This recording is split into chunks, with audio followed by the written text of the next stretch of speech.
आपका इच्छा से होना चाहिए।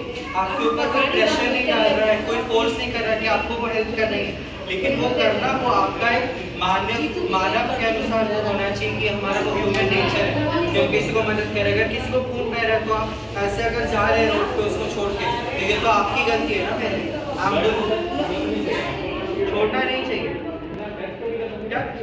नहीं, ब्लड को आपको टच नहीं करना। आप एम्बुलेंस कॉल कर सकते हैं, आप पुलिस को कॉल कर सकते हैं, इतने लोगों को तो आप कॉल कर सकते हैं ना। तो क्योंकि एम्बुलेंस बिना किसी की कॉल के तो आएगा नहीं, पेट्रोलिंग तो पुलिस की होती है। 2 नंबर ध्यान रखना आप लोग, 108 102, एक पुलिस का नंबर है, एक एम्बुलेंस का नंबर है, 2 नंबर हमेशा ध्यान रखना।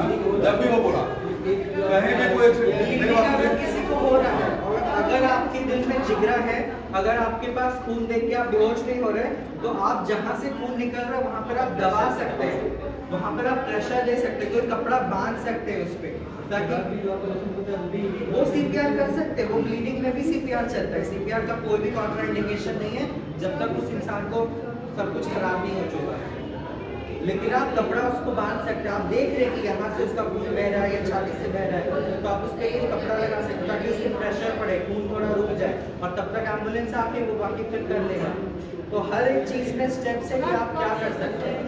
जैसे लोग पहले डरते थे, एक्सीडेंट हो गया कोई पास में जाएगा, मतलब कि डर होता था पुलिस को, मतलब आके पर बोले कि तुम्हारे एक एक्सीडेंट नहीं हुआ थोड़ा, तो आप डरने की कोई जरूरत नहीं थोड़ा। जब भी कोई अगर रास्ते में मिले, सबसे पहले होता है उसको चेक करना है, और जितना हम लोग मेथड बताए उसको चेक करना है, सांस ले रहा है, धड़कन चल रहा है कि नहीं, उसका बीपी आ रहा है या पल्स आ रहा है कि नहीं, वो सब चेक करना है। उसको सबसे पहले मदद करना है। फर्स्ट जो पहला जो घंटा होता है उसको हम लोग बोलते हैं गोल्डन आवर। गोल्डन आवर का मतलब ये हुआ कि उस पहला एक्सीडेंट से लेके 1 घंटा में आदमी को हम लोग मैक्सिमम लाइफ सेव कर सकते हैं। 1 घंटा जैसे क्रॉस कर गया वैसे से दिक्कत शुरू हो जाता है पूरा। और 1 घंटा के अंदर कोशिश होती है कि एम्बुलेंस जितना जल्दी नजदीकी स्वास्थ्य केंद्र पहुंच गया, हॉस्पिटल पहुंच गया, उसकी ज़िंदगी को हम लोग उतनी जल्दी सिक्योर कर पाएंगे। और उतना लेट होता है कभी कभी, एक्सीडेंट होकर लेटा हुआ आदमी को देखने वाला नहीं, न कोई एम्बुलेंस को बुला रहा है, तो लोग वहीं एक्सपायर कर जाते हैं। ये नहीं करना। एक मानवता के लिए भी जो है एक दूसरे को मदद करना, उसके लिए आगे आना जरूरी है। सीपीआर देने का यही मेरा मकसद होता है कि सीपीआर से जो काम दिल का धड़कन करना बंद कर दिया है। दिल का धड़कन का क्या काम है कि वो खून सारे अंग में भेजता है, आपके नीचे के अंग में, ब्रेन में भेजता है। तो अगर ब्रेन में ऑक्सीजन कम होगा, खून कम होगा तो ऑक्सीजन कम होगा, तो खून अगर कम होगा तो ब्रेन डेड हो जाएगा। अगर इंसान ब्रेन डेड हो गया तो डॉक्टर्स के लिए बहुत मुश्किल होता है उसको वापस लाना। तो अगर आप सीपीआर करके उसको कंटिन्यू रखें, उसको अगर की यही रहेगी जाएगी नहीं गई तो ब्रेन ब्लीड नहीं होगा, उसका ब्रेन में ऑक्सीजन मिलता रहेगा, तो वो इंसान बचने का बहुत संभावना बढ़ जाता है।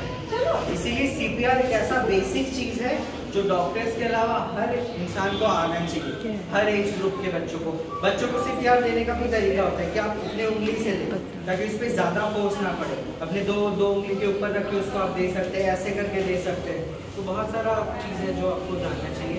इसके वजह से ट्रॉमा को हम कंट्रोल कर सकते हैं, क्योंकि इंडिया में जितना एक्सीडेंट्स होता है आपको भी पता है कि बहुत ज़्यादा एक्सीडेंट। तो अवेयरनेस होना चाहिए, किसी को हेल्प करने का एक मकसद होना चाहिए, उसको हॉस्पिटल पहुंचाने का भी एक मकसद होना चाहिए।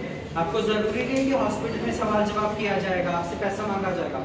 आप उसको हॉस्पिटल के गेट पर भी छोड़ सकते हैं, आप वहाँ से भी लौट सकते हैं। अगर आप इन्फॉर्म कर उसको बताना चाहते हो उसके बारे में इन्फॉर्मेशन, तो आप वो भी दे सकते हैं कि मेरे को ये कहाँ पर मिला, हम कहाँ से लाए, ये किस हालत में था।